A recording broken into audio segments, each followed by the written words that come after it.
Did he make a play for you? Okay, maybe I'm sure he this did. comes up every week. He did not. And I was an adorable young Oh girl my God, in my early 20s. You're hot now, but you were incredibly hot as a 20-year-old. Also, I mean, I was, and I think Donald may have been preoccupied with all the other women in his life. He missed the opportunity. I was busy. You would have rolled around with him? Is what No, you're saying? no, that's just not my way. I didn't like. No, not really. Not And your not your. He wasn't my type. Right. But I would ask some interesting questions, and he would pull me aside out of the other group of journalists, and he'd give me all kinds of. In studio with me this week, we're just going to get right to it. Is John Kobylt from the John and Ken Show. John, thanks for joining me. Hi. We were at the inauguration as media people.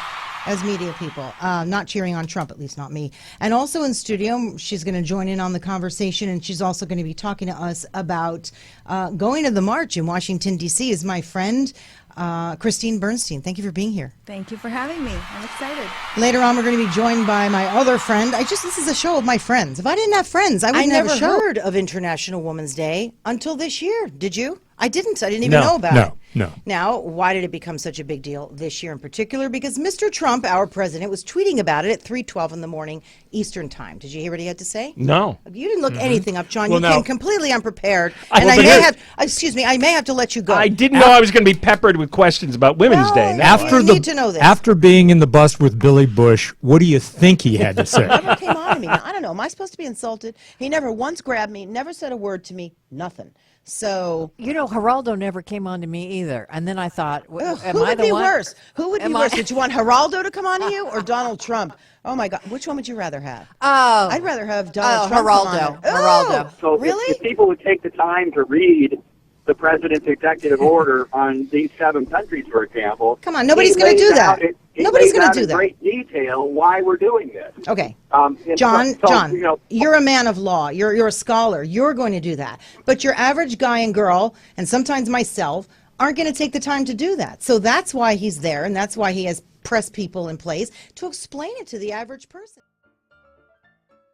And we flagged down a tuk-tuk guy, and he was, I'm like, please, can you get us to the ball? So, yes, we got escorted to the ball, not in a pumpkin, but in a, or a limousine, but in a plastic-covered wagon. In a plastic, why didn't we take, that's the only picture we didn't take. I swear I don't smoke pot, and I hardly even drink, and I was getting stoned just from all the pot smoke in the air. Right? So I'm stumbling along, going from stage to stage, and then the second night, though, was so great because we had the artists backstage passes, so we're sort of hanging out with the artists in their trailers while they're getting all ready, to do their thing.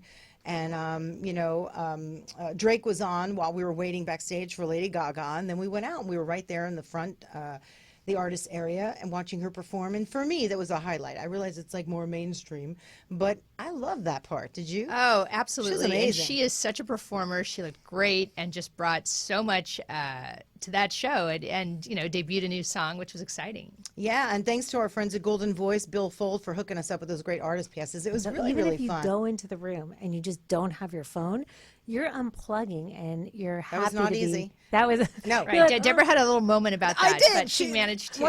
It's true. One of the girls who works here is like, "I'll take your phone." I'm like, "What do you mean you'll take my phone?"